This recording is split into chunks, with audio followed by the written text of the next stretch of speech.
The GH recap for May 1, 2023 has a bitter realization for Nina. The General Hospital recap features Nina Reeves getting an update about what happened at the wedding with Carly from Sunny and realizing she messed up even bigger than she thought. Also, in this episode, Laura proved why she should always be a huge part of any mission to bring down a Cassadine. Scott proved to be a complete nuisance. Holly proved she can still solve a problem like Scott. And Valentin proved he can be selfless after all. Now let's dig deeper into what happened. Sonny, Maurice Bernard, stopped the delivery and wanted to talk about the last deal he did for pikemen in which he was ambushed. He let them know that whoever did was trying to screw with them. Sonny asked about the cargo, and the men for pikemen said it was a third party. Sonny doubted they were moving guns, but something bigger. They allowed Brick, Stephen A. Smith, to examine it, and he said it was a powerful explosive that one brick could take out an entire city block. Sonny told him he felt he was the one taking all the risks. Sonny said they could use his docks this time, but they must renegotiate the deal. He wants info on who was behind the ambush. With that, he left Brick in charge of handling the rest. He told Dex, even Hofer, to make sure the cash exchange went smoothly.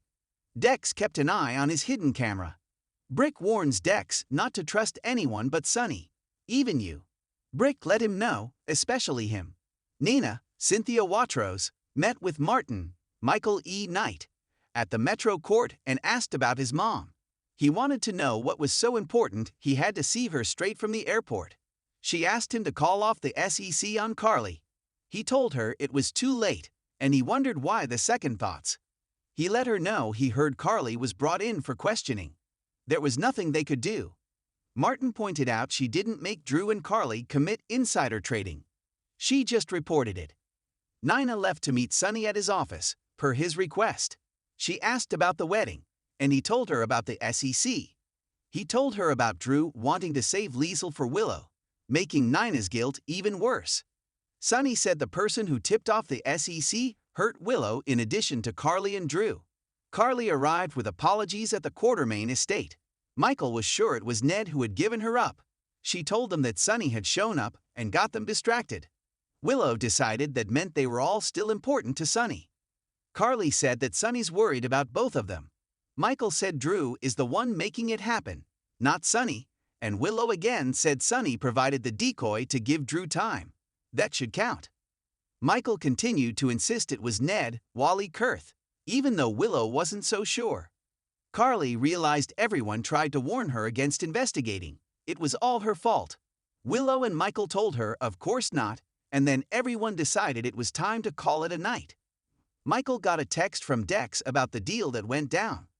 Liesl, Kathleen Gaddy, told Victor, Charles Shaughnessy, the antigen was sound, but the antidote was less certain, so those he wants to save may perish.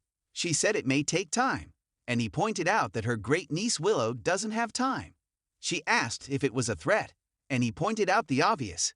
If the antidote is delayed, so is her return. She wanted to know if he promised to release her, and he said one way to find out. They were then interrupted by news of an intruder. That intruder was Valentin, James Patrick Stewart, who gave himself up, claimed he was alone, and was there to see his father in order to protect Laura, Ginny Francis, Drew, Cameron Matheson, and Curtis, Donald Turner. Victor yelled for them to bring Valentin to him. Liesl teased Victor about the surprise, and Victor ordered his men to search more. There was no way his son came alone. Liesl tried to explain to Victor that she needed more things to make it work, but she needed time. She tried to tell him it was doomed. She thought it was time to regroup and leave. He said he needed to reevaluate parts of his plan. He said he still held all the cards, including her. Curtis was the first to move, gun in hand, to see if they were safe. He wanted a two-pronged approach to getting the hostages on the Haunted Star.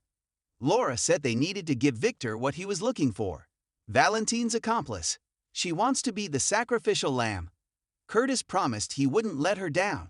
She said she'd go with Drew to keep Victor busy as they heard a walkie-talkie.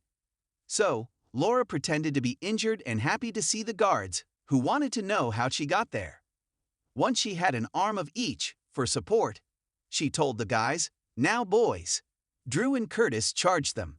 They switched outfits, and Drew tied up Laura's hands, knowing that having her as his captive was the only way they were getting past the guards.